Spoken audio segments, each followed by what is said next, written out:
Friends, चाहे आप किसी भी एग्जाम की प्रिपरेशन कर रहे हो, SSC, CGL, CHSL, railway, GD, CPO, bank, steno, UPBS, friends हर एग्जाम में ये क्वेश्चन जो है वो बनते हैं। वेरी वेरी इंपॉर्टेंट होने वाली वीडियो का अंत तक जरूर देखना। अगर आपने बीच में स्किप कर दी तो आप लॉट ऑफ क्वेश्चन मिस कर सकते हैं। जो मेरा यूपीबीएड का एग्जाम हुआ था फ्रेंड्स, क्वेश्चन इसमें से पूछे ही गए थे। मैं सारे क्वेश्चन वही कराती हूँ जो एग्जाम में पूछे जाते हैं। तो ये वीडियो आपके लिए वेरी इंपॉर्टेंट होने वाली है, इसलिए वीडियो को अंत तक जरूर देखना। और वीडियो पसंद आती है तो वीडियो को लाइक एंड सब्सक्राइब करना ना भूलें। साथ में बेल आइकन को प्रेस करें ताकि हर वीडियो के लेटेस्ट अपडेट आपको टाइम पर मिलती रहे। और अपने फ्रेंड्स के साथ भी शेयर करें फ्रेंड्स, ताकि उन्हें भी इसका प्रॉफिट हो सके, क्योंकि मैं एग्जाम के पॉइंट ऑफ व्यू से ही सारे क्वेश्चन लेकर आती हूँ जो एग्जाम में पूछे जाते हैं। ये सब प्रीवियस ईयर क्वेश्चन है फ्रेंड्स, जो पूछे गए हैं एग्जाम में, आने वाले एग्जाम में और आने वाले एग्जाम में भी पूछे जा सकते हैं। जैसे आपका एसएससी सीजीएल का हो, यूपीबीएड का हो, सीएचएसएल का हो, सीपीओ का हो या बैंक का, किसी भी चीज का एग्जाम हो आपका, हर उसमें क्वेश्चन पूछे जाते हैं करंट अफेयर से रिलेटेड। तो स्टार्ट करते हैं, let's get start. Next question है, विश्व प्रेस स्वतंत्रता सूचकांक 2024 में भारत कौन से स्थान पर है? ये वेरी इंपोर्टेंट क्वेश्चन है, आने वाले एग्जाम में पूछा जा सकता है। शायद किसी भी एग्जाम की प्रिपरेशन कर रहे हो तो इसका आंसर होगा बी, 159वे। विश्व प्रेस स्वतंत्रता सूचकांक 2024 में 159वे भारत के स्थान पर रहा है। कौन से स्थान पर है? 159। नेक्स्ट क्वेश्चन है, इसके हम कुछ इंपोर्टेंट की पॉइंट्स भी पढ़ लेते हैं फ्रेंड्स, क्योंकि अगर हम क्वेश्चन करेंगे और उसके अंदर की डिटेल जान लेंगे तो आपको जो है वो आपकी तैयारी जो है वो बेस्ट हो पाएगी। तो अब इसके अंदर की डिटेल जानते हैं कि 159 क्यों बना वो। भारत जैसे कि विश्व प्रेस स्वतंत्रता सूचकांक रिपोर्ट विदायुत बोर्ड आरएसएफ द्वारा जारी किया जाता है। किसके द्वारा जारी किया जाता है? विश्व प्रेस स्वतंत्रता सूचकांक आरएसएफ। ये भी क्वेश्चन पूछा जा सकता है कि विश्व प्रेस स्वतंत्रता सूचकांक किसके द्वारा जारी किया जाता है? तो क्या हो जाएगा इसका? आरएसएफ। और मीडिया की स्वतंत्रता के मामले में भारत 159वें स्थान पर रहा। और मीडिया की स्वतंत्रता के मामले में जो भारत है वो 159वें स्थान पर रहा और 2023 में 161वें स्थान पर था। और जब 2023 में कितने स्थान पर रहा था भारत? 161 स्थान पर रहा था। और अंतिम स्थान जो है वो कौन सा था उसका? इरेट्रिया और 180 स्थान पर रहा। अंतिम स्थान पर भारत पहले था 159 और फिर 2023 में कितना हो गया? 161 और अंतिम स्थान पर रहा 180 पे। कोई से भी क्वेश्चन पूछा जा सकता है कि 2023 में कौन से स्थान पर रहा भारत विश्व प्रेस स्वतंत्रता सूचकांक में? तो आप बता सकते हो 161। और पूछा अंतिम स्थान पर कौन सा रहा? तो 180 पर रहा। कौन रहा? भारत। और टॉप देश कौन थे? टॉप 3 देश, नॉर्वे, डेनमार्क और स्वीडन। ये भी क्वेश्चन पूछा जा सकता है कि टॉप 3 देश कौन कौन से थे? तो क्या होगा? नॉर्वे, डेनमार्क और स्वीडन। फ्रेंड्स, एक ही क्वेश्चन से हमने कितने क्वेश्चन सीख लिए कि स्थान पर, पहले स्थान पर फिर भारत कितने नंबर पर रहा, दूसरे स्थान पर कितने पर और अंतिम स्थान पर, और टॉप देश वो कौन कौन से थे। आपको इससे 4-5 क्वेश्चन इजीली लर्न हो गएंगे फ्रेंड्स। इसके साथ के साथ नोट्स बनाते जाना। नोट्स बनाने से ये होता है आप एग्जाम टाइम पे इजीली रिविजन कर पाएंगे और आपको लंबे समय तक उन्हें याद भी कर पाएंगे। चैट किसी सकते हैं और भी डिटेल जानते हैं, जैसे कि सूचकांक और रैंकिंग 2024 रिवीजन। 2024 में हम रिवीजन कर रहे हैं। हैंडले पासपोर्ट इंडेक्स देता हूँ 2024 में कौन से स्थान पर रहा था? 80। और प्रथम कौन था? सिंगापुर। प्रथम स्थान पर कौन था? सिंगापुर। और हैंडले पासपोर्ट इंडेक्स किसके स्थान पर रहा था? 80 तो 2024 में, और प्रथम पर था सिंगापुर। ये भी क्वेश्चन बन सकता है। नेक्स्ट है लैंगिक असमानता सूचकांक 2024 में। लैंगिक असमानता सूचकांक 2024 में कितनी थी? 108 और प्रथम स्थान पर रहा था डेनमार्क। अंतर्राष्ट्रीय बौद्धिक संपदा सूचकांक 2024 में 42 स्थान पर रहा और प्रथम पर रहा अमेरिका। नेक्स्ट है वैश्विक शांति सूचकांक। वैश्विक शांति सूचकांक कितने स्थान पर रहा? 126 पर और प्रथम पर था आइसलैंड। और नेक्स्ट है मानव विकास सूचकांक। मानव सूचकांक मतलब क्या होता है? HDI 2024 में कितने स्थान पर रहा? 134 पर रहा और फर्स्ट पर रहा स्विट्जरलैंड। तो पूछे जा सकते हैं क्वेश्चन कि हैंडले पासपोर्ट इंडेक्स 2024 में कौन से स्थान पर रहा? तो 80 और प्रथम पर था सिंगापुर। और नेक्स्ट लैंगिक असमानता सूचकांक 2024 में कितने स्थान पर था? तो 108 और प्रथम पर था डेनमार्क। नेक्स्ट अंतर्राष्ट्रीय बौद्धिक संपदा सूचकांक 2024 में कौन से स्थान पर रहा था? 42 और प्रथम पर था अमेरिका। नेक्स्ट वैश्विक शांति सूचकांक 126 पर था और प्रथम पर था आइसलैंड। और मानव विकास सूचकांक कौन से स्थान पर रहा 2024 में 134 और फर्स्ट पर था स्विट्जरलैंड। और नेक्स्ट देखते हैं क्वेश्चन, सेकंड क्वेश्चन है ये हमारा। अब तक हमने वन क्वेश्चन किया, उसके कितने अंदर के डिटेल जानी, क्योंकि आप किसी भी तरीके का एग्जाम में क्वेश्चन आप इजीली सॉल्व कर सकते हैं इनको वीडियो को देखकर। अब नेक्स्ट क्वेश्चन क्या कहता है, हाल ही में किसे लता मंगेशकर दीननाथ पुरस्कार 2024 से सम्मानित किया गया। और फ्रेंड्स मैंने इसके पिक्चर्स के लिए, पिक्चर से ये होता है दिमाग में सेट हो जाता है, आप नेक्स्ट वीडियो में क्वेश्चन को इजीली लर्न कर पाएंगे। डायग्राम से आप लंबे समय तक इन्हें याद कर सकते हैं कि जैसे आपने किसी की पिक्चर देख ली तो आप सोच सकते हैं कि वो इसका क्वेश्चन क्या था, आप इजीली इसको क्वेश्चन को सॉल्व कर सकते हैं। तो इसका क्वेश्चन क्या है, जैसे कि हाल ही में किसे लता मंगेशकर दीननाथ पुरस्कार 2024 से सम्मानित किया गया है। तो इसका आंसर हो जाएगा डी, ए और बी दोनों। रणदीप हुड्डा और अमिताभ बच्चन। किसको मिला था लता मंगेशकर दीननाथ पुरस्कार 2024 में? रणदीप हुड्डा और अमिताभ बच्चन। तो इसका आंसर हो जाएगा ए और बी दोनों। नेक्स्ट, मुंबई के दीननाथ मंगेशकर नाट्य गृह में आयोजित एक प्रतिष्ठित समारोह में अभिनेता रणदीप हुड्डा और अमिताभ बच्चन को लता दीननाथ मंगेशकर पुरस्कार 2024 से सम्मानित किया गया था। इन दोनों को सम्मानित किया गया था, अमिताभ बच्चन को और रणदीप हुड्डा को 2024 में सम्मानित किया गया था। अब नेक्स्ट क्वेश्चन है क्वेश्चन नंबर 3, भारतीय नौसेना के नए उप प्रमुख कौन बने। अब भारतीय नौसेना के उप प्रमुख जो है वो कौन बने थे। तो इसका आंसर हो जाएगा दिनेश कुमार त्रिपाठी। आंसर ए हो जाएगा दिनेश कुमार त्रिपाठी भारतीय नौसेना के एक नए उप प्रमुख बने थे। डायग्राम भी देख सकते हैं, ये है दिनेश कुमार त्रिपाठी। नेक्स्ट है, वाइस एडमिरल कृष्णा स्वामीनाथन के 1 मई 2024 को नौसेना उप प्रमुख के रूप में कार्यभार ग्रहण किया गया। क्वेश्चन पूछा जा सकता है कि दीननाथ कुमार ने कौन से सन में किया था। तो 1 मई 2024 को नौसेना के उप प्रमुख के रूप में कार्यभार संभाला था। किसने संभाला था? दिनेश कुमार त्रिपाठी ने। और नेक्स्ट है, नौसेना उप प्रमुख भारतीय नौसेना का दूसरा सर्वोच्च रैंकिंग अधिकार होता है। और इसका क्या होता है कि दूसरा सर्वोच्च रैंकिंग अधिकार होता है। भारतीय नौसेना की स्थापना कब हुई, उसका मुख्यालय कहाँ है, ये भी क्वेश्चन पूछा जा सकता है कि भारतीय नौसेना की स्थापना कब हुई। तो इसकी स्थापना हुई थी 26 जनवरी 1950 को। सत्यमेव जयते के नाम से जाना जाता है और मुख्यालय इसका नई दिल्ली में है। और नौसेना के प्रमुख है दिनेश कुमार त्रिपाठी। नौसेना के प्रमुख कौन है? दिनेश कुमार त्रिपाठी। और इन्होंने कार्यभार कब संभाला? 1 मई 2024 को। और इसकी स्थापना हुई थी 26 जनवरी 1950 को और मुख्यालय था नई दिल्ली में। और नौसेना के प्रमुख है दिनेश कुमार त्रिपाठी। अब नेक्स्ट क्वेश्चन देखते हैं क्वेश्चन नंबर 4, किस कृत्रिम बुद्धिमत्ता AI एंकर को ग्लोबल मीडिया अवार्ड 2024 से सम्मानित किया गया।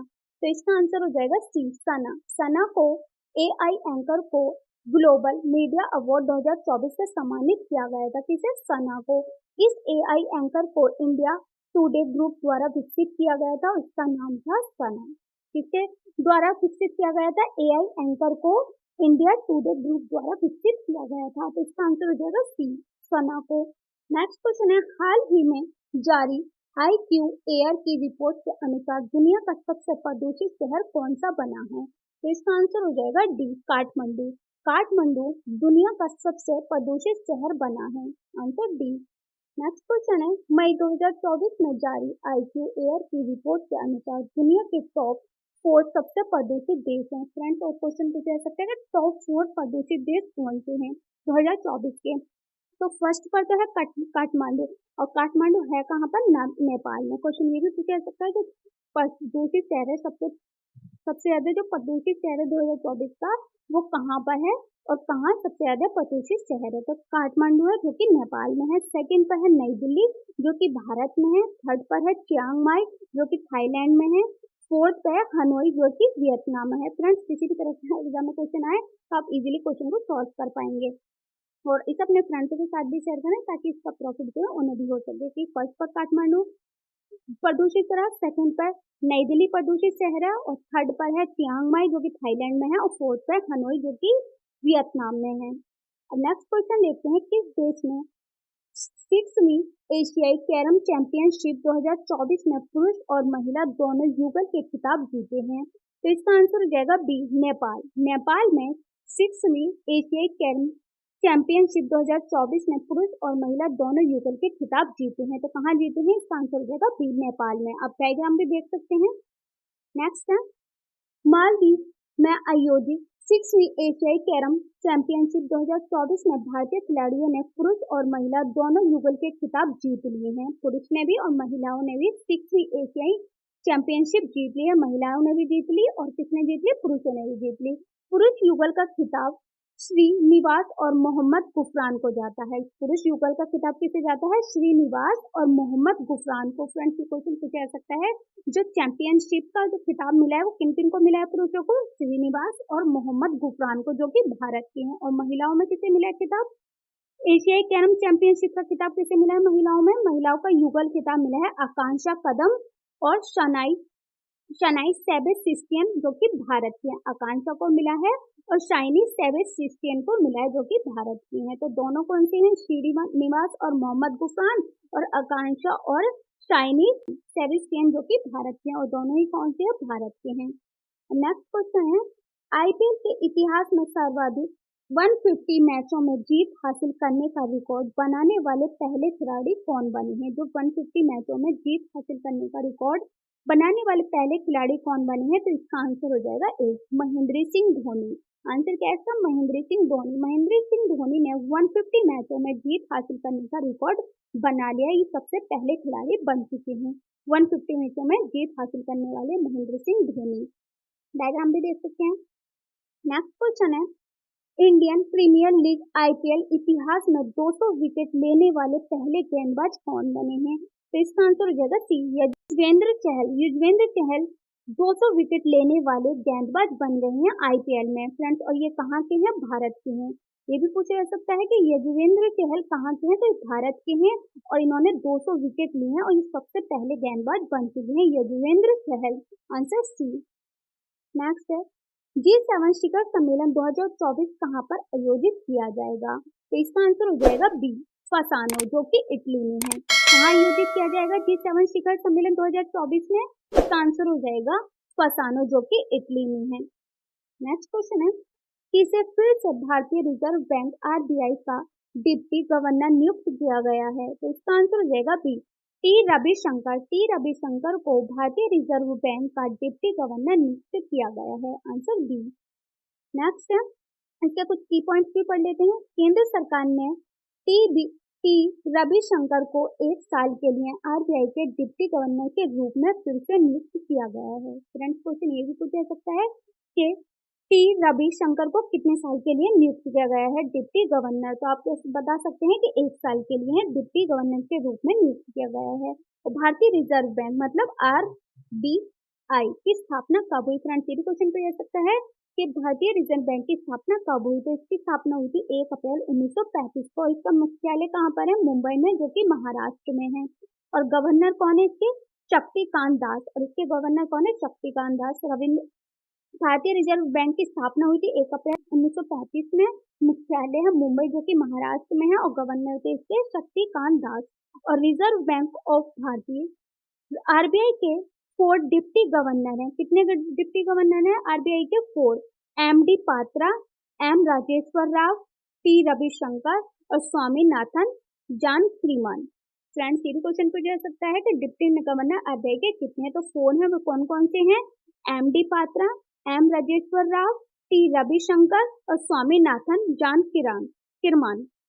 नेक्स्ट क्वेश्चन देखते हैं देश की आतंकवाद निरोधक इकाई राष्ट्रीय सुरक्षा गार्ड एनएसजी का मुख्य किसे नियुक्त किया गया? प्रमुख किसे नियुक्त किया गया है? तो इसका आंसर हो जाएगा ए, नलिन प्रभात। ये नलिन प्रभात है। डायग्राम देख सकते हैं। नलिन प्रभात देश की आतंकवाद निरोधक इकाई राष्ट्रीय सुरक्षा गार्ड का प्रमुख नियुक्त किया गया है नलिन प्रभात को। Answer A. नेक्स्ट है इसके भी कुछ की पॉइंट्स पढ़ लेते हैं। राष्ट्रीय सुरक्षा गार्ड स्थापना हुई थी 1986 में। मुख्यालय है नई दिल्ली में और प्रमुख है इसके नलिन प्रभात। और एनएसजी देश में आतंकवादी विरोधी गतिविधियों से निपटाने का कार्य करता है। जो एनएसजी वो क्या कार्य करता है? आतंकवादी गतिविधियों से निपटाने का कार्य करता है। तो स्थापना कब हुई इसकी? 1986 में। मुख्यालय कहाँ पर है? नई दिल्ली में। और प्रमुख कौन है इसके? नलिन प्रभात। नेक्स्ट क्वेश्चन देखते हैं स्पेस इंडिया के ब्रांड एम्बेसडर के रूप में किसे नियुक्त किया गया है? तो इसका आंसर हो जाए ए, सांगी को स्पेस इंडिया के ब्रांड एम्बेसडर के रूप में नियुक्त किया गया है। इसको भी आप डायग्राम में देख सकते हैं। संजना संघी ये हैं, इनका क्या आंसर हो जाएगा? संजना संघी, जो कि स्पेस इंडिया ब्रांड एम्बेसडर के रूप में नियुक्त की गई हैं। नेक्स्ट क्वेश्चन है, वर्ष 2024 के टाइम मैगजीन में दुनिया के 100 सबसे प्रभावशाली लोगों के लिए लिस्ट में किस अभिनेत्री को शामिल किया गया है? इसका आंसर हो जाएगा बी, आलिया भट्ट। आलिया भट्ट को वर्ष 2024 के टाइम्स मैगजीन में दुनिया के 100 सबसे प्रभावशाली लोगों के लिए लिस्ट में अभिनेत्री को शामिल किया गया है। तो बी, आप डायग्राम में देख सकते हैं, आलिया भट्ट ये हैं। नेक्स्ट क्वेश्चन देखते हैं, सिप्री की रिपोर्ट के अनुसार 2023 में सर्वाधिक सैन्य खर्च करने वाला देश कौन बन गया है? तो इसका आंसर हो जाएगा डी, अमेरिका। अमेरिका सिप्री की रिपोर्ट के अनुसार 2023 में सर्वाधिक सैन्य खर्च करने वाला देश बन चुका है। कौन? अमेरिका। यह अमेरिका इस तरीके का है। नेक्स्ट देखते हैं, इसके भी कुछ की पॉइंट्स पढ़ लेते हैं। स्वीडन के Stockholm International Peace Research Institute की जारी रिपोर्ट के मुताबिक सबसे ज्यादा सैन्य खर्च करने वाले देशों में अमेरिका शीर्ष पर है। सबसे ज्यादा खर्च किया है इन्होंने सैन्य खर्च पर, और वो कौन है? अमेरिका। और शीर्ष 3 देश है, मतलब टॉप 3 देश कौन कौन से हैं? फर्स्ट पर है अमेरिका, सेकंड पे है चीन और थर्ड पे है रूस, और भारत चौथे स्थान पर है। और भारत का नंबर कौन से स्थान पर है? 4th स्थान पर। फ्रेंड्स, क्वेश्चन पूछा जा सकता है कि इंटरनेशनल पीस रिसर्च इंस्टीट्यूट की जारी रिपोर्ट के मुताबिक सबसे ज्यादा जो है वो अमेरिका है, और भारत कौन से स्थान पर है? चौथे स्थान पर। और सेकंड पे कौन है? चीन, और थर्ड पे है रूस। नेक्स्ट क्वेश्चन देखते हैं। नेक्स्ट क्वेश्चन है, संयुक्त राष्ट्र यूएन की वर्ल्ड हैप्पीनेस इंडेक्स 2024 के अनुसार खुशहाल देशों में भारत की रैंकिंग क्या है? तो इसका आंसर हो जाएगा सी, 126। भारत की रैंक कितनी है? 126। नेक्स्ट है, इसके कुछ की पॉइंट्स भी पढ़ लेते हैं। खुशहाल देशों की लिस्ट में भारत क्या है? रैंक खुशहाली सूचकांक में भारत पिछले साल की तरह की 126वें स्थान पर है, जबकि भारत के पड़ोसी देश चीन 60, Nepal 93, Pakistan 108 and Myanmar 118 and Sri Lanka 128 और बांग्लादेश 129 स्थान पर है। भारत जो है हमारा 126 पर है, चीन जो है 60 पे, और नेपाल 93, पाकिस्तान 108 और म्यांमार 180, श्रीलंका 128 एंड बांग्लादेश 129 स्थान पर है। रैंकिंग में खुशहाली सूचकांक में भारत पिछले साल की तरह 126वें स्थान पर है। नेक्स्ट है मार्च, इसके भी कुछ की पॉइंट्स पढ़ लेते हैं। मार्च 2024 को यूनाइटेड नेशन यूएन के सस्टेनेबल डेवलपमेंट सॉल्यूशन नेटवर्क ने वर्ल्ड हैप्पीनेस इंडेक्स 2024 जारी किया। कब जारी किया? यूनाइटेड नेशन ने solution network world happiness index 2024 में जारी किया, और इस इंडेक्स में 143 देशों में से भारत 126वें स्थान पर रहा। वर्ष 2023 में ये रैंकिंग 126 थी। इस इंडेक्स में फिनलैंड लगातार 7वीं बार दुनिया का सबसे खुशहाल बना, और इस लिस्ट में अफगानिस्तान आखिरी पायदान 143 स्थान पर रहा। और एजुकेशन टॉप 4 देश हैं, जो एजुकेशन की जो शिक्षा के जो टॉप 4 देश है वो कौन कौन से है? फर्स्ट पर है फिनलैंड, और सेकंड पर डेनमार्क, और थर्ड पर है आइलैंड, और फोर्थ पर है स्वीडन। तो भारत हमारे कौन से स्थान पर रहा है? 126 स्थान पर रहा है 2023 में। और जो फिनलैंड है 7वीं स्थान पर रहा है खुशहाल। फिनलैंड लगातार 7वीं बार दुनिया का सबसे खुशहाल बना है, और जबकि अफगानिस्तान जो है आखिरी पायदान पर है, जैसे कि 143 पर। और एजुकेशन के टॉप 4 देश है फिनलैंड, डेनमार्क, आइलैंड और स्वीडन। नेक्स्ट क्वेश्चन लेते हैं, अलीगढ़ मुस्लिम विश्वविद्यालय की पहली महिला कुलपति कौन बनी है? तो इसका आंसर हो जाएगा बी, नईमा खातून। नईमा खातून मुस्लिम विश्वविद्यालय की पहली महिला कुलपति बनी है। नेक्स्ट है, राष्ट्रीय दृष्टिबाधित T20 क्रिकेट टूर्नामेंट 2023 से 24 नागेश ट्रॉफी 2023 से 24 का खिताब किसने जीता है? तो इसका आंसर हो जाएगा बी, कर्नाटक। कर्नाटक ने जीता है T20 क्रिकेट टूर्नामेंट 2023 से 24 तक का खिताब जीता है कर्नाटक ने। Answer B. नेक्स्ट है, इसके भी कुछ की पॉइंट्स पढ़ लेते हैं। कर्नाटक ने नागेश ट्रॉफी जीती, जो पुरुषों के राष्ट्रीय दृष्टि बाधित T20 क्रिकेट टूर्नामेंट 2023 से 24 में एक महत्वपूर्ण उपलब्धि है। और कर्नाटक ने नागेश ट्रॉफी जीती, जो पुरुषों के राष्ट्रीय दृष्टिबाधित T20 क्रिकेट टूर्नामेंट 2023 से 24 की महत्वपूर्ण उपलब्धियां हैं। और संस्करण देखें तो इसका 6 है, और विजेता रही है हमारी कर्नाटक टीम, और उप विजेता है cap CAB Andhra Pradesh. CAB Andhra Pradesh की उप विजेता कौन थी? CAB आंध्र प्रदेश की। और कर्नाटक जो हमारा 6th स्थान पर रहा है और ये विजेता रहा है हमारा T20 टूर्नामेंट में। नेक्स्ट क्वेश्चन है, मार्च 2024 को संपन्न बांग्लादेश प्रीमियर लीग 2024 का खिताब किसने जीता है? तो इसका आंसर हो जाएगा बी, फॉर्चून वारिशल। फॉर्चून वारिशल ने मार्च 2024 को संपन्न बांग्लादेश का प्रीमियर लीग 2024 का खिताब जीता है फॉर्चून वारिशल ने। नेक्स्ट क्वेश्चन है, इसके भी कुछ की पॉइंट्स पढ़ लेते हैं। बांग्लादेश प्रीमियर लीग BPL 2024 मेजबान देश था बांग्लादेश और 19 जनवरी 2024 से 1 मार्च 2024 तक चला। मैच जो कब तक चला मेजबान देश बांग्लादेश? 19 जनवरी 2024 से 1 मार्च 2024 तक। और संस्करण था 10th और विजेता थी फॉर्चून वारिशल जो पहली बार जीती थी, और उप विजेता था फॉर्मूला विक्टोरियंस उप विजेता था, और विजेता था फॉर्चून वारिशल जो पहली बार जीता था।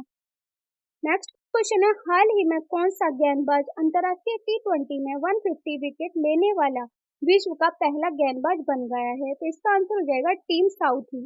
टीम साउथी हाल ही में अंतरराष्ट्रीय T20 में 150 विकेट लेने वाला विश्व का पहला गेंदबाज बन गया है टीम साउथी। नेक्स्ट, और ये कहाँ का है? न्यूजीलैंड का। नेक्स्ट क्वेश्चन है, मार्च 2024 को संपन्न पाकिस्तान सुपर लीग 2024 का खिताब किस फ्रेंचाइज टीम ने जीता है? तो इसका आंसर हो जाएगा ए, इस्लामाबाद यूनाइटेड ने पाकिस्तान सुपर लीग 2024 का खिताब जीता है, answer A.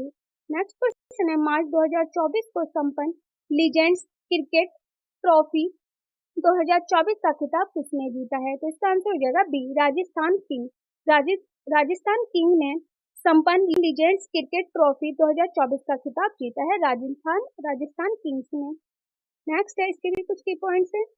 Legends cricket trophy 2024 के फाइनल मुकाबले में राजस्थान किंग्स ने न्यूयॉर्क सुपर स्ट्राइकर्स को 20 रन से पराजित कर खिताब जीता है। लीजेंड्स क्रिकेट ट्रॉफी 2024 आयोजन किसने किया है? पहले इंटरनेशनल क्रिकेट स्टेडियम श्रीलंका 8 से 19 मार्च 2024 तक इसका आयोजन रहा है। और शामिल टीमें कितनी थी? 7 इसमें शामिल टीमें थी, और विजेता था राजस्थान और उप विजेता था न्यूयॉर्क सुपर स्ट्राइकर्स। और प्लेयर ऑफ द मैच के फाइनल मतलब जो लास्ट तक लेके गया कौन लेके गया? एशले नर्स जो कि राजस्थान के हैं। सर्वाधिक रन 314 बने थे। चैडविक वॉल्टर न्यूयॉर्क सुपरस्टार और सर्वाधिक विकेट थे 10 और क्रिस मोफू कैंडी सेप आर्मी के थे। नेक्स्ट है क्वेश्चन, भारत का पहला AI स्कूल कहाँ खोला गया? तो इसका आंसर हो जाएगा बी, तिरुवनंतपुरम जो कि केरल में है। भारत का पहला AI स्कूल खोला गया है तिरुवनंतपुरम जो कि केरल में है, इसका आंसर हो जाएगा बी। नेक्स्ट क्वेश्चन है, भारतीय खाद्य सुरक्षा और मानक प्राधिकरण FSSAI ने पूर्वोत्तर के किस पशु को खाद्य पशु टैग दिया है? तो इसका आंसर हो जाएगा सी, मिथुन। आप डायग्राम भी देख सकते हैं, मिथुन क्या है ये। तो भारतीय खाद्य सुरक्षा और मानक प्राधिकरण पूर्वोत्तर के किस पशु को खाद्य पशु का टैग दिया गया है? तो इसका आंसर हो जाएगा सी, मिथुन को। नेक्स्ट क्वेश्चन है, भारत का 54वां टाइगर रिजर्व वीरांगना दुर्गावती टाइगर रिजर्व किस राज्य में स्थित है? तो इसका आंसर हो जाएगा ए, मध्य प्रदेश। मध्य प्रदेश में 54वां टाइगर रिजर्व स्थित है। नेक्स्ट है, इसके भी कुछ पॉइंट्स हैं। वीरांगना दुर्गावती टाइगर रिजर्व मध्य प्रदेश के सागर, दमोह और नरसिंहपुर जिलों में फैला हुआ है, और ये मध्य प्रदेश का 7वां और देश का 54वां टाइगर रिजर्व है। और भारत का 53वां बाघ अभ्यारण्य 53वां टाइगर रिजर्व कौन सा बना है? तो ये बना है रानीपुर टाइगर रिजर्व जो कि उत्तर प्रदेश में है। क्वेश्चन ये भी पूछा जा सकता है कि मध्य प्रदेश में जो टाइगर रिजर्व बना है वो कितने स्थान पर है? तो पहला था 7वें स्थान पर, और देश का 54वां टाइगर रिजर्व बना है। और ये बाघ कौन सा है? रानीपुर टाइगर रिजर्व बैंक जो कि उत्तर प्रदेश में है। नेक्स्ट क्वेश्चन है, हाल ही में उड़ीसा विधानसभा की पहली महिला स्पीकर कौन बनी है? इसका आंसर हो जाएगा डी, परमिला मलिक ओडिशा विधानसभा की पहली स्पीकर महिला बनी है। नेक्स्ट क्वेश्चन है, महान दार्शनिक आदि शंकराचार्य की 108 फीट ऊंची प्रतिमा स्टैचू ऑफ वननेस एकता एकात्मा की प्रतिमा का अनावरण कहाँ किया गया है? तो इसका आंसर हो जाएगा डी, ओकेश्वर। ओकेश्वर जो कि मध्य प्रदेश में है। तो ये महान दार्शनिक शंकराचार्य की 108 फीटवीं स्टैचू ऑफ वनेस अनावरण किया गया है। कहाँ किया गया? ओकेश्वर मध्य प्रदेश में। नेक्स्ट क्वेश्चन है, 28 सितंबर 2000 के कितने वर्ष की आयु में डॉक्टर MS स्वामीनाथन का निधन हो गया? तो इसका आंसर हो जाएगा बी, 98 वर्ष में 28 सितंबर 2023 को डॉक्टर MS स्वामीनाथन का निधन हो गया 98 वर्ष की उम्र में। नेक्स्ट इसके भी कुछ की पॉइंट्स पढ़ लेते हैं। MS स्वामीनाथन भारतीय कृषि विज्ञानी थे। क्या थे? स्वामीनाथन कृषि विज्ञानी थे और 28 सितंबर 2023 को चेन्नई में 98 वर्ष की आयु में इनका निधन हो गया और इनको भारत में हरित क्रांति का जनक कहा जाता है। फ्रेंड्स ये क्वेश्चन भी पूछा जा सकता है कि MS स्वामीनाथन को क्या कहा जाता है? तो इन्हें हरित क्रांति का जनक कहा जाता है और इनका जन्म कुंभकोणम तमिलनाडु में हुआ था और कब हुआ था? 7 अगस्त 1925 को। ये भी क्वेश्चन पूछा जा सकता है कि MS स्वामीनाथन का जन्म कब हुआ? तो कब हुआ था? 7 अगस्त 1925 में हुआ था और कहाँ हुआ था? तमिलनाडु में कुंभकोणम में। और पूरा नाम था इनका मनकोम्बु संबाशिवन स्वामीनाथन। मनकोम्बु संबाशिवन स्वामीनाथन राज्य के लिए नॉमिनेट हुए थे 2007 में और राज्यसभा के लिए नॉमिनेट कब हुए थे? 2007 में। और प्राप्त पुरस्कार इन्हें कौन कौन से मिले? ये भी क्वेश्चन पूछा जा सकता है कि इन्हें पुरस्कार कौन कौन से मिले हैं। 1967 में पद्मश्री पुरस्कार मिला है, 1972 में पद्म भूषण मिला है और 1989 में पद्म विभूषण मिला है। इन्हें तीनों ही पुरस्कार मिले हैं, पद्मश्री 1967 और पद्म भूषण 1972 और पद्म विभूषण मिला है इन्हें 1989 में। नेक्स्ट है इसका रेमन मैग्सेसे पुरस्कार। रेमन मैग्सेसे पुरस्कार का मिला है ना 1971 में। प्रथम विश्व खाद्य पुरस्कार मिला है 1987 में। टोटल कितने पुरस्कार मिले हैं? 5 पुरस्कार मिले हैं और कौन कौन से मिले हैं? 1967 में पद्मश्री, 1972 में पद्म भूषण और 1989 में पद्म विभूषण और रेमन मैग्सेसे पुरस्कार मिला है 1971 में और प्रथम विश्व खाद्य पुरस्कार मिला है 1987 में। नेक्स्ट क्वेश्चन देखते हैं, भारतीय मूल की किस वैज्ञानिक को जलवायु परिवर्तन क्षेत्र में कार्य के लिए सिपनोजा पुरस्कार से सम्मानित किया गया है? तो इसका आंसर हो जाएगा ए, ज्योतिया गुप्ता को भारतीय मूल की वैज्ञानिक को जलवायु परिवर्तन क्षेत्र में कार्य करने के लिए पुरस्कार मिला है। पुरस्कार कौन सा मिला है? सिपनोजा पुरस्कार। किसे मिला है? ज्योतिबा गुप्ता को। ज्योतिबा गुप्ता को सिपनोजा पुरस्कार मिला है। आप देख सकते हैं ज्योतिबा गुप्ता कौन है। नेक्स्ट है, गोवा के कर्नल काजू को GI टैग प्रदान किया गया। इसे 16वीं शताब्दी में किसके द्वारा लाया गया था और जो अब बड़ा उद्योग बन गया है? तो इसका आंसर हो जाएगा सी, पुर्तगाली के द्वारा GI टैग प्रदान किया गया है और इसे 16वीं शताब्दी में लाया गया है और किसके द्वारा लाया गया? पुर्तगाल के द्वारा इसे लाया गया है। नेक्स्ट क्वेश्चन है, हाल ही में तुर्कियों की सबसे ऊंची चोटी माउंट अरारत को फतेह करने वाली पहली भारतीय महिला पर्वतारोही कौन बनी है? तो इसका आंसर हो जाएगा ए, लक्ष्मी झा। लक्ष्मी झा ऊंची चोटी माउंट अरारत को फतेह करने वाली पहली भारतीय महिला बनी है। कौन है वो? लक्ष्मी झा।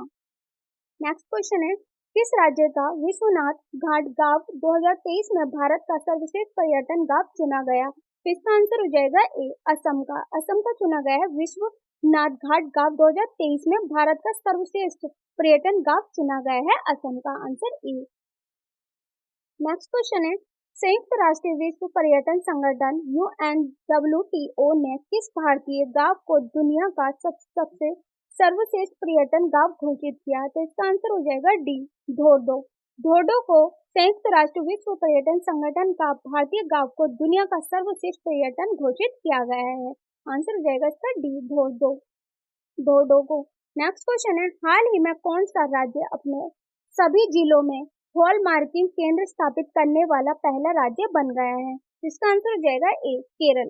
केरल अपने सभी जिलों में हॉल मार्किंग केंद्र स्थापित करने वाला पहला राज्य बन गया है Kerala. Answer A. Next question है, हाल ही में किस देश में डॉक्टरों के लिए 1 नेशन 1 रजिस्ट्रेशन लागू करने की घोषणा की गई है? तो इसका आंसर हो जाएगा बी, भारत। भारत को 1 नेशन 1 रजिस्ट्रेशन लागू करने की घोषणा की गई है। Answer B.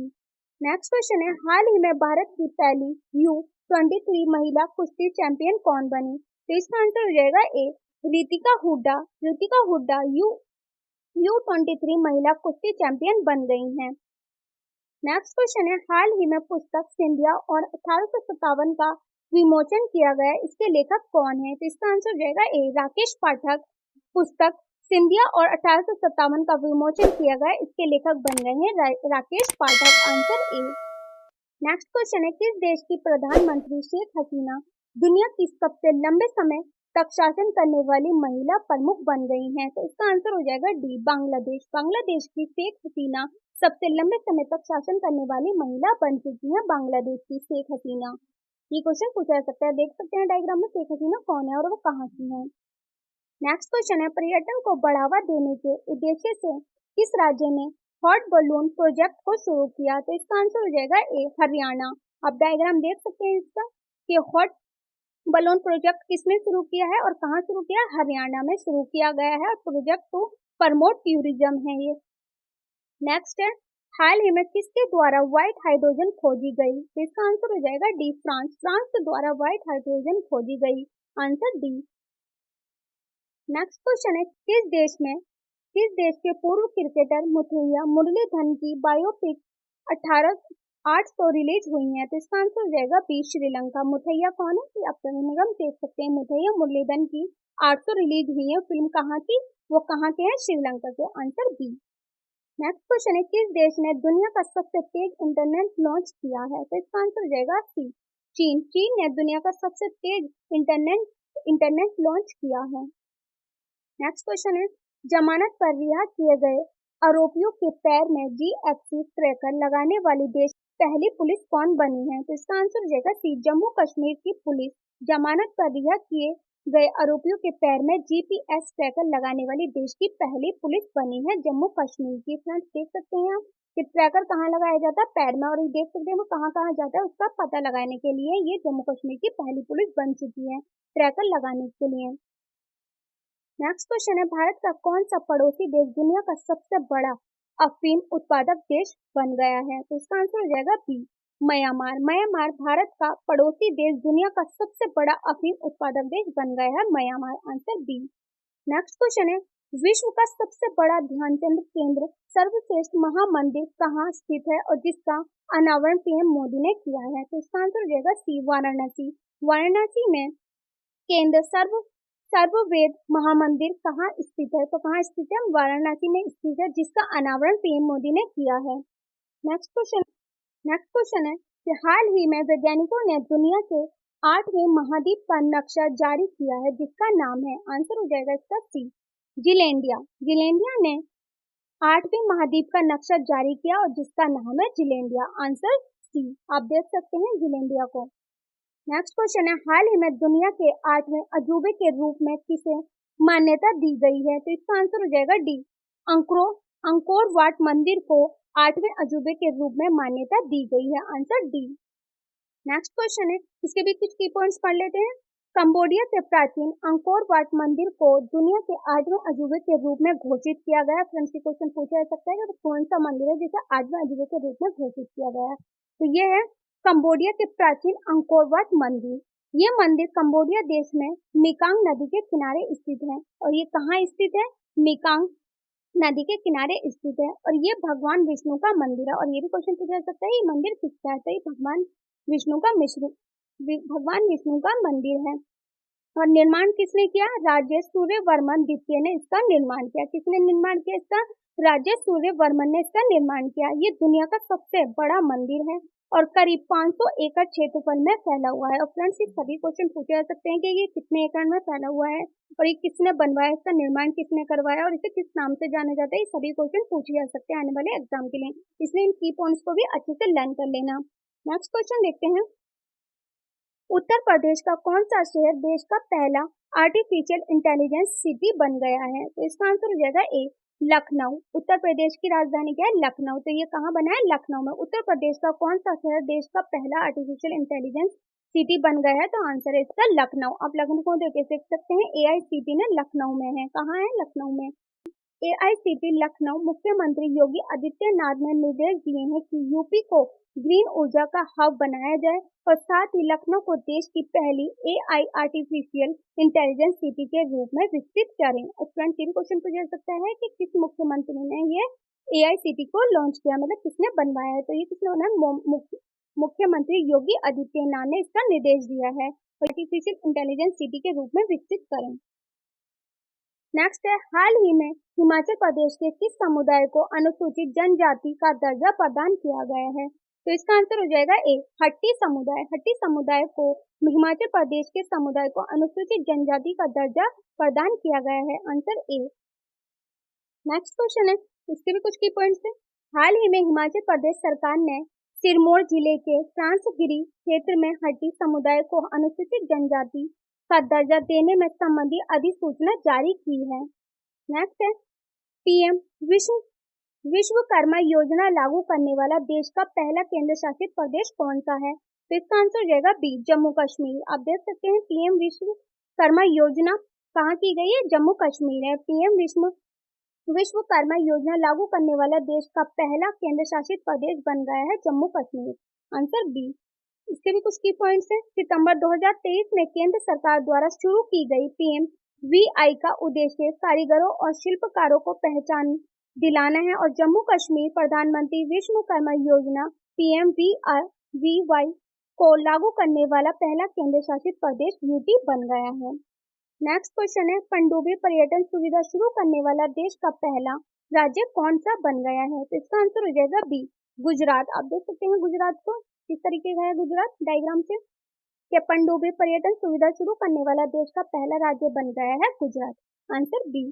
नेक्स्ट क्वेश्चन है, हाल ही में उपराष्ट्रपति जगदीप धनखड़ ने किस राज्य में 5th वैश्विक आयुर्वेद महोत्सव का शुभारंभ किया है? तो इसका आंसर हो जाएगा सी, केरल।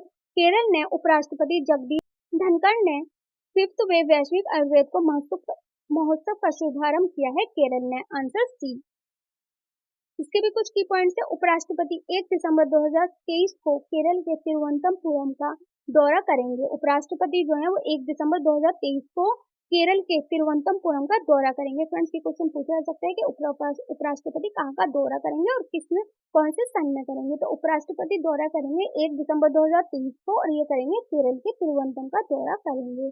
उपराष्ट्रपति ने तिरुवनंतपुरम में 5th वैश्विक आयुर्वेद महोत्सव का उद्घाटन किया और उपराष्ट्रपति श्री जगदीप धनखड़ ने आज आधुनिक समय में गैर संचारी और जीवन शैली से जुड़ी बीमारियों में वृद्धि के बीच आयुर्वेद की भूमिका को सस्ती और गैर आक्रामक, प्रभावकारी और संपूर्ण समाधान के रूप में रेखांकित किया। किसके लिए किया इन्होंने? कि बीमारियों में वृद्धि के बीच आयुर्वेदिक की भूमिका को सस्ती और गैर आक्रामक, प्रभावकारी और संपूर्ण समाधान के रूप में रेखांकित किया। किसने किया? उपराष्ट्रपति श्री जगदीप धनखड़ ने। नेक्स्ट क्वेश्चन है, उत्तर प्रदेश के किस जिले में देश का पहला तैरता हुआ CNG स्टेशन का निर्माण किया गया है? तो इसका आंसर हो जाएगा ए, वाराणसी। वाराणसी में उत्तर प्रदेश के जिले में देश का पहला तैरता हुआ CNG स्टेशन का निर्माण किया गया है। कहाँ पर किया गया? वाराणसी। वाराणसी को डायग्राम के माध्यम से समझ सकते हैं। नेक्स्ट क्वेश्चन है, फ्रांस के सबसे कम उम्र के युवा और पहले समलैंगिक प्रधानमंत्री कौन बने हैं? तो इसका आंसर हो जाएगा ए, गैब्रियल अटल। गैब्रियल अटल फ्रांस के सबसे कम उम्र के युवा और पहले समलैंगिक प्रधानमंत्री बन गए हैं। कौन बन गए हैं? Gabriel Atal, answer A. Next है, इसके भी कुछ की पॉइंट्स है। फ्रांस, और ये कहाँ के हैं? फ्रांस के हैं और इसकी राजधानी क्या है? फ्रांस की पेरिस। फ्रेंड्स, ये भी क्वेश्चन पूछा जा सकता है कि फ्रांस की राजधानी क्या है? तो फ्रांस की राजधानी है पेरिस और मुद्रा क्या है? यूरो। और प्रेसिडेंट है इमैनुअल मैक्रों, प्रधानमंत्री हैं गैब्रियल अटल। फ्रेंड्स, ये सभी क्वेश्चन पूछा जा सकते हैं कि इसकी राजधानी कहाँ है फ्रांस की, और इसकी मुद्रा क्या है, और प्रेसिडेंट कौन है और प्रधानमंत्री कौन है? तो फ्रांस की राजधानी है पेरिस और मुद्रा है यूरो और प्रेसिडेंट है इमैनुअल मैक्रों और इसके प्रधानमंत्री हैं गैब्रियल अटल। नेक्स्ट क्वेश्चन है, भारत सरकार ने 16वें वित्त आयोग का अध्यक्ष किसे नियुक्त किया है? तो इसका आंसर हो जाएगा बी, अरविंद पानगड़िया। अरविंद पानगड़िया को भारत सरकार ने 16वें वित्त आयोग का अध्यक्ष नियुक्त किया है, आंसर बी। आप देख सकते हैं कौन है? अरविंद पानगड़िया ये। नेक्स्ट क्वेश्चन है, केंद्र सरकार ने 16वें वित्त आयोग का सचिव किसे नियुक्त किया है? तो इसका आंसर हो जाएगा डी, ऋत्विक रंजन पांडे को, ऋतिक रंजन पांडे ये हैं, और इन्हें 16वें वित्त आयोग सचिव का नियुक्त किया है। Answer D. नेक्स्ट क्वेश्चन है, विश्व रैपिड शतरंज चैंपियनशिप महिला में भारतीय खिलाड़ी कोंडो हम्पी ने कौन सा मेडल जीता है? तो आप देख सकते हैं विश्व रैपिड शतरंज चैंपियनशिप की महिला जिनका नाम क्या है, कोनरू हम्पी, और ये क्या जीता है ना, कौन सा मेडल जीता है? तो इसका आंसर हो जाएगा बी, सिल्वर मेडल जीता है कोंडो हम्पी ने, और ये कहाँ की है? भारत की। नेक्स्ट क्वेश्चन है, खेलो इंडिया यूथ गेम्स 2024 के IYG 2024 की पदक तालिका में कौन सा राज्य शीर्ष पर रहा है? तो इसका आंसर हो जाएगा बी, महाराष्ट्र। महाराष्ट्र खेलो इंडिया यूथ गेम्स में 2024 का राज्य शीर्ष पर रहा है महाराष्ट्र। Answer D. इसके भी कुछ की पॉइंट्स है। खेलो इंडिया यूथ गेम्स ये प्रतियोगिता भारत में स्कूल और कॉलेज के छात्रों के लिए एक राष्ट्रीय स्तर की खेल प्रतियोगिता है। ये कहाँ पर की जाती है? खेलो इंडिया यूथ गेम स्कूल और कॉलेजों में की जाती है, ये एक प्रतियोगिता है, और इसका आयोजन कहाँ किया गया है? तमिलनाडु के 4 शहरों में। फ्रेंड्स, ये भी क्वेश्चन पूछा जा सकता है कि इसका खेलो इंडिया यूथ गेम्स का आयोजन कहाँ किया गया है? तो 4 शहरों में किया गया है तमिलनाडु के। वो कौन कौन से? चेन्नई, त्रिची, मुदेरी और कोयम्बटूर में किया गया है। और उद्घाटन किसने किया है? पीएम नरेंद्र मोदी ने इसका उद्घाटन किया है। और शुभ शुभकर्म किसने किया है? वीणा मंगाई वेलु नाचियार ने। वीरा मंगाई वेलु नाचियार ने इसका शुभारंभ किया है। और संस्करण कौन सा था? 6वां। और शीर्ष राज्य है महाराष्ट्र, जो कि 158 पदक जीते हैं, 57 गोल्ड और 48 सिल्वर और 53 जीते हैं इसने, 53 जीते हैं बी। शीर्ष राज्य है महाराष्ट्र, जिसने 158 पदक जीते हैं, 57, 40 एंड 53। और किस मंत्रालय द्वारा आयोजित युवा मामलों एवं खेल मंत्रालय द्वारा ये किया गया? आयोजन कहाँ हुआ? तमिलनाडु के 4 शहरों में, चेन्नई, त्रिची, मदुरई और कोयम्बटूर। इसके उद्घाटन किया पीएम नरेंद्र मोदी ने, और शुभारंभ किया इसका वीरा मंगाई वेलु नाचियार ने। और ये कौन सा संस्करण था? 6वां। और शीर्ष राज्य रहा है महाराष्ट्र। नेक्स्ट क्वेश्चन है, 69वें फिल्म फेयर पुरस्कार 2024 में सर्वश्रेष्ठ अभिनेता का खिताब किसने जीता है? तो इसका आंसर हो जाएगा ए, रणबीर कपूर ने एनिमल किसके लिए जीता है? एनिमल के लिए रणबीर कपूर ने 69वें फिल्म फेयर पुरस्कार 2024 में सर्वश्रेष्ठ अभिनेता का खिताब जीता है रणबीर कपूर ने। और किस मूवी को लेकर जीता है? एनिमल। 69वें फिल्म फेयर समारोह का आयोजन गांधीनगर, गुजरात 27 से 28 इस कार्यक्रम की मेजबानी करण जौहर द्वारा की गई है। उसकी मेजबानी किसके द्वारा की गई है? करण जौहर के द्वारा मेजबानी की गई है। और इसका आयोजन कहाँ हुआ है? गांधीनगर, जो कि गुजरात में है। और सर्वश्रेष्ठ अभिनेता है इसके रणबीर कपूर। और किसके लिए ये पुरस्कार मिला है? एनिमल मूवी के लिए। सर्वश्रेष्ठ अभिनेत्री कौन है? आलिया भट्ट। और रॉकी और रानी की प्रेम कहानी, और ये किसकी कहानी है? रॉकी और रानी की प्रेम कहानी है। और सर्वश्रेष्ठ सपोर्टिंग अभिनेता विक्की कौशल है। और सर्वश्रेष्ठ सपोर्टिंग अभिनेता कौन है? विक्की कौशल है, और ये किसके लिए है? डंकी के लिए। सर्वश्रेष्ठ सपोर्टिंग अभिनेता है विक्की कौशल, और इन्होंने कौन सी मूवी की है? डंकी। सर्वश्रेष्ठ सपोर्टिंग अभिनेत्री है शबाना आजमी, रॉकी और रानी की प्रेम कहानी है। सर्वश्रेष्ठ सपोर्टिंग अभिनेत्री कौन है? शबाना आजमी, और किसके लिए है? रॉकी और रानी की प्रेम कहानी है इसमें। और सर्वश्रेष्ठ निर्देशक कौन है? विधु विनोदा चोपड़ा, और 12th फेल के लिए मिला है इन्हें सर्वश्रेष्ठ निर्देशक पुरस्कार। किसको मिला है? 12th फेल के लिए विधु विनोदा चोपड़ा को। नेक्स्ट क्वेश्चन है फ्रेंड्स, सभी की पॉइंट्स वेरी वेरी इंपॉर्टेंट है, इसको नोट्स बनाएं। नेक्स्ट है, ऑस्ट्रेलियन ओपन 2024 में पुरुष एकल का खिताब किसने जीता है? तो इसका आंसर हो जाएगा ए, यानिक सिनर। इटली ने ऑस्ट्रेलिया ओपन 2024 पुरुष एकल का खिताब जीता है यानिक सिनर, इटली ने। Italy, answer A. आप देख सकते हैं यानिक सिनर, इटली। इसके भी कुछ की पॉइंट्स है। ऑस्ट्रेलियन ओपन 2024 आयोजन किया है मेलबर्न और विक्टोरिया, जो कि ऑस्ट्रेलिया के हैं। और संस्करण हुआ है 112। और पुरुष एकल का खिताब जीता है यानिक सिनर, जो कि इटली के हैं। और महिला एकल का खिताब जीता है एरिना सेबेलेन्का, जो कि बेलारूस की हैं। एरिना सेबेलेन्का, जो कि बेलारूस की हैं। और पुरुष डबल्स का खिताब जीता है मैथ्यू ने, जो कि ऑस्ट्रेलिया की हैं। और रोहन बोपन्ना ने जीता है, जो कि भारत के हैं। और महिला डबल्स का खिताब सिही सुवेई, जो कि ताइवान की हैं। और एलिस मंट्रेस, जो कि बेल्जियम की हैं। और महिला डबल्स का खिताब किसने जीता है? सीही सुवेई जो कि ताइवान की हैं और एलियस मंटेस जो कि बेल्जियम की हैं। और इन्होंने कौन कौन सा खिताब जीता है? पुरुष एकल का खिताब जीता है यानिक सिनर जो कि इटली के हैं। महिला एकल का खिताब किसने जीता है? एरिना सैबलेंका जो कि बेलारूस की हैं। और पुरुष डबल का खिताब जीता है मैथ्यू ने जो कि ऑस्ट्रेलिया के हैं और रोना बोपना जो कि भारत की हैं। और महिला डबल्स का खिताब जीता है सीही सुवेई जो कि ताइवान की हैं और एलिस मंट्रेस जो कि बेल्जियम के। फ्रेंड्स ये भी क्वेश्चन सभी वेरी इंपॉर्टेंट हैं कि कौन सा संस्करण हुआ, किसने कौन सा खिताब जीता ऑस्ट्रेलियन ओपन 2024 का। नेक्स्ट क्वेश्चन है, हाल ही में किन दो हस्तियों को पहला उत्तर प्रदेश गौरव सम्मान 2023 से 24 प्रदान किया गया? तो इसका आंसर हो जाएगा सी, उपरोक्त दोनों। किस किसको मिला है? डॉक्टर रितु करिगल श्री को और मिला है नवीन तिवारी को। आप देख सकते हैं नवीन तिवारी ये हैं और डॉक्टर रितु करिगल ये हैं। इन दोनों को ही दो हस्तियों का पहला उत्तर प्रदेश गौरव सम्मान 2024 का प्रदान किया गया है। Answer C. इसके भी कुछ की पॉइंट्स हैं। 24 जनवरी 2024 को उत्तर प्रदेश दिवस के अवसर पर मुख्यमंत्री योगी आदित्यनाथ ने इसरो की वैज्ञानिक रितु करिगल श्रीवास्तव एवं उद्यमी नवीन तिवारी को पहला उत्तर प्रदेश गौरव सम्मान 2023 से 24 से सम्मानित किया गया और वर्ष 2024 में इस सम्मान को प्रदान किए जाने की घोषणा की गई और इस सम्मान में 11 लाख रु की राशि प्रदान की गई। फ्रेंड्स यही क्वेश्चन पूछा जा सकता है कि इन्हें कितनी राशि मिली थी? 11 लाख रु की राशि प्रदान की गई थी। नेक्स्ट क्वेश्चन है, पीएम मोदी ने किस राज्य में मां कामाख्या कॉरिडोर का शिलान्यास फरवरी 2024 में किया? इसका आंसर हो जाएगा डी, असम। असम में कामाख्या कॉरिडोर का शिलान्यास फरवरी 2024 में किया गया। कहाँ किया गया? असम में। नेक्स्ट क्वेश्चन है, उत्तराखंड की पहली महिला मुख्य न्यायाधीश कौन बनी है? तो इसका आंसर हो जाएगा बी, रितु बिहारी उत्तराखंड की पहली मुख्य न्यायाधीश बनी है। Answer B.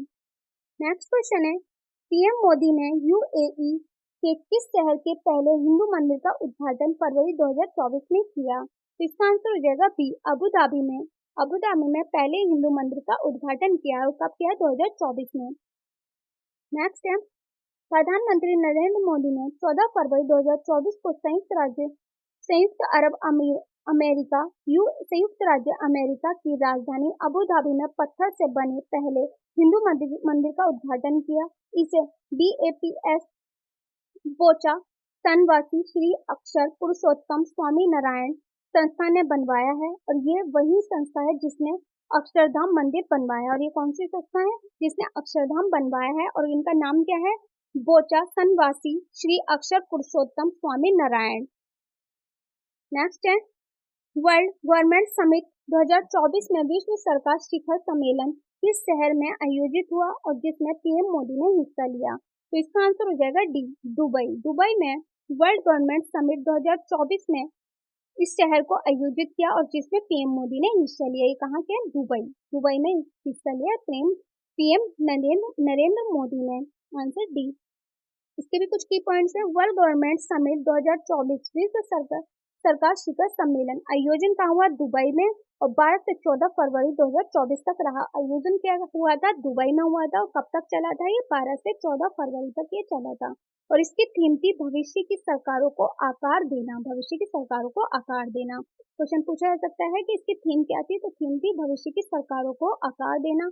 और इस सम्मेलन में दुनिया भर की 25 से अधिक सरकारों एवं राज्य प्रमुखों ने भाग लिया और इसमें प्रधानमंत्री मोदी ने भारत सरकार का प्रतिनिधित्व किया। नेक्स्ट क्वेश्चन है, पीएम सूर्य घर मुफ्त बिजली योजना के तहत सोलर प्लांट लगाकर कितने यूनिट मुफ्त बिजली देने की घोषणा की गई? तो इसका आंसर हो जाएगा सी, प्रति माह 300 यूनिट। प्रति माह 300 यूनिट बिजली देने की घोषणा की गई। मुफ्त बिजली कितने यूनिट दी गई? मुफ्त बिजली प्रति माह 300 यूनिट। और किसके द्वारा? पीएम मोदी के द्वारा। इसके भी कुछ की पॉइंट्स है। पीएम नरेंद्र मोदी ने 13 फरवरी 2024 को पीएम सूर्य घर मुफ्त बिजली योजना लॉन्च की गई और योजना के तहत केंद्र सरकार शुरुआत में 1 करोड़ घरों की छत पर सोलर पैनल स्थापित करने के लिए वित्तीय सहायता प्रदान करेगी और इस योजना का लक्ष्य हर महीने पात्र परिवारों को 300 यूनिट तक मुफ्त बिजली प्रदान की गई। और कितने? 1 करोड़ घरों को सोलर पैनल स्थापित करने की वित्तीय सहायता प्रदान की गई और ये हर महीने 300 यूनिट तक मुफ्त बिजली प्रदान की गई। नेक्स्ट क्वेश्चन है, मतदाता जागरूकता अभियान के तहत पंजाब के स्टेट आइकॉन के रूप में किसे नामित किया गया? तो इसका आंसर हो जाएगा डी, शुभमन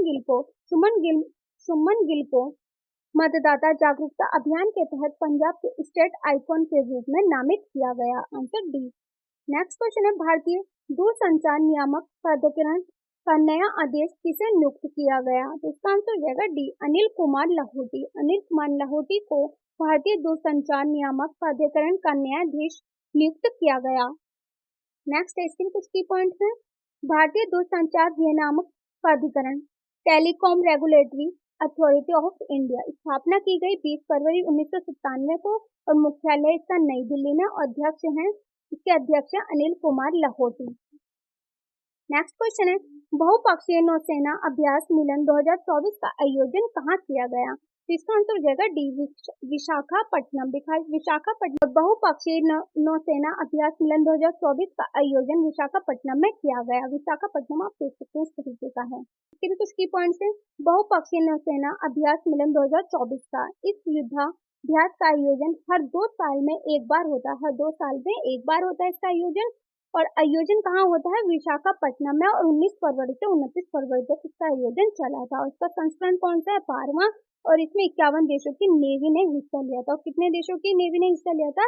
51 देशों की नेवी ने हिस्सा लिया था। और इसका संस्करण कितना था? 12। और ये कब तक चला था? 19 फरवरी से 29 फरवरी तक ये चला था। और ये हर 2 साल में एक बार होता है। नेक्स्ट क्वेश्चन है, अंतर्राष्ट्रीय सौर गठबंधन ISA का 119वां सदस्य कौन सा देश बना है? तो इसका आंसर हो जाएगा बी, माल्टा अंतर्राष्ट्रीय सौर गठबंधन का 119वां सदस्य बन चुका है। Answer B. नेक्स्ट क्वेश्चन है, देश के सबसे लंबे समुद्री पुल का नाम क्या है जिसका उद्घाटन PM मोदी ने किया है? तो इसका आंसर हो जाएगा बी, अटल बिहारी वाजपेयी सेवरी नहावा सेव अटल सेतु। इसमें क्या है? देश के सबसे लंबे समुद्री पुल का नाम क्या है और जिसका उद्घाटन क्या है? PM मोदी ने। और ये कहाँ? Answer B.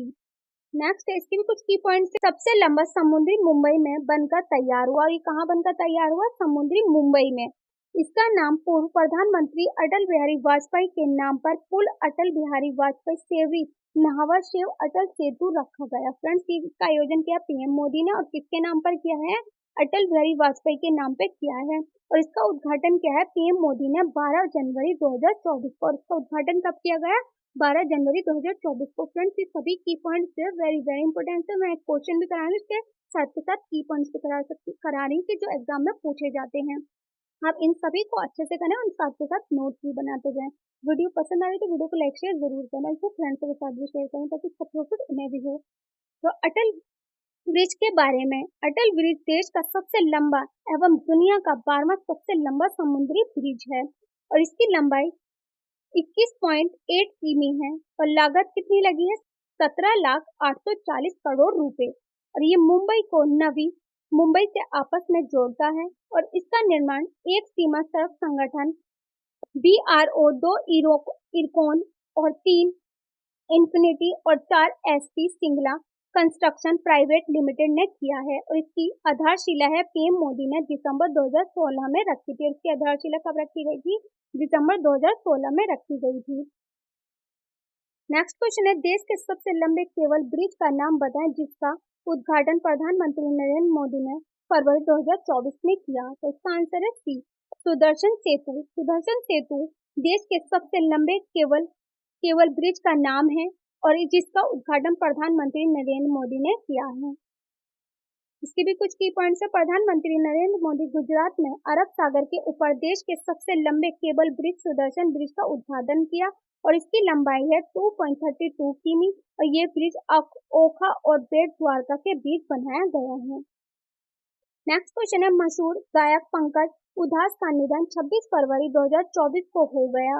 उन्हें किस वर्ष पद्मश्री अवार्ड मिल चुका था? तो इसका आंसर हो जाएगा डी, 2006 में मशहूर गायक पंकज उधास को निधन 2024 में 26 फरवरी को हो गया था। इन्हें पद्मश्री अवार्ड मिला था 2006 को। Answer D.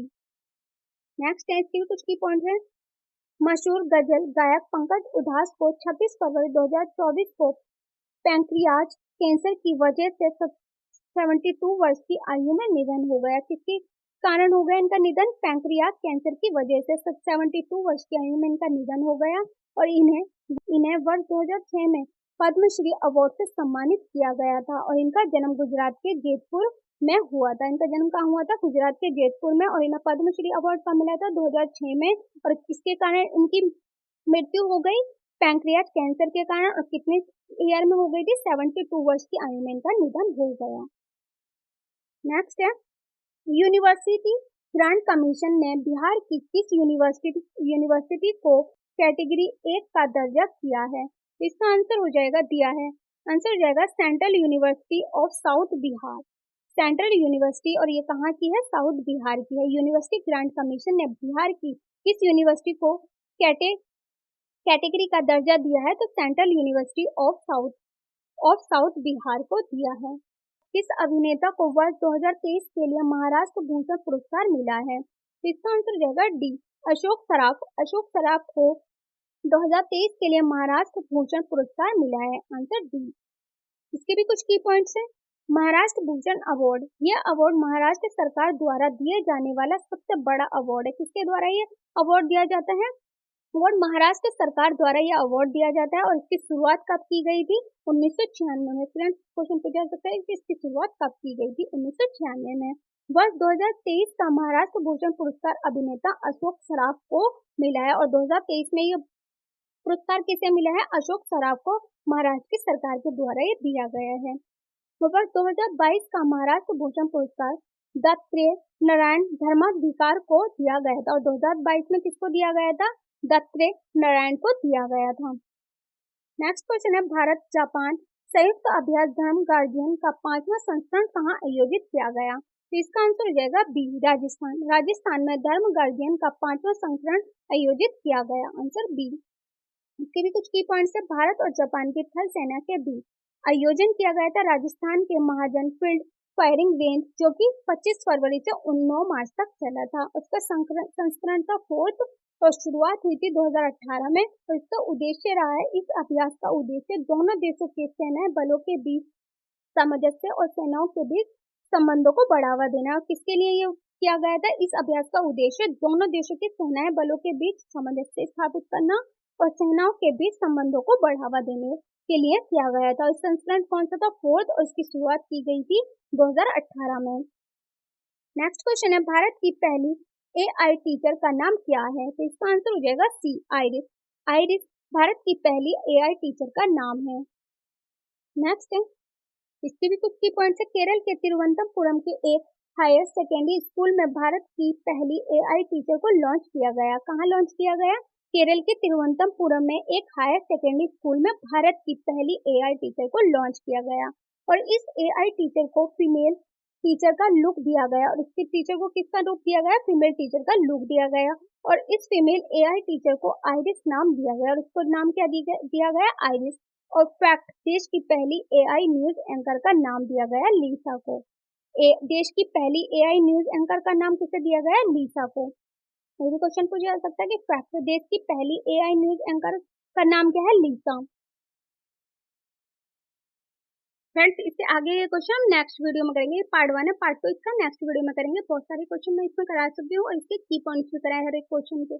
वेरी इंपॉर्टेंट है, इन सभी क्वेश्चनों को अच्छे से कर लेना और इसके की पॉइंट्स भी पढ़ लेना, ताकि आप एग्जाम टाइम पे इन्हें अच्छे से लर्न कर पाएं। और वीडियो पसंद आ रही तो वीडियो को लाइक एंड सब्सक्राइब करना ना भूलें, साथ में बेल आइकन को प्रेस करें ताकि हर वीडियो की लेटेस्ट अपडेट आपको टाइम पर मिलती रहे। तो मेरी वीडियो कैसी लगी कमेंट बॉक्स में लिखना मत भूलना। और आपको नेक्स्ट कौन से टॉपिक पर वीडियो चाहिए आप मुझे कमेंट बॉक्स में लिखकर बता सकते हैं। और इसे अपने फ्रेंड्स के साथ भी शेयर करें ताकि वीडियो को प्रॉफिट उन्हें भी हो। वो वीडियो कैसी लगी कमेंट बॉक्स में लिखना मत भूलना।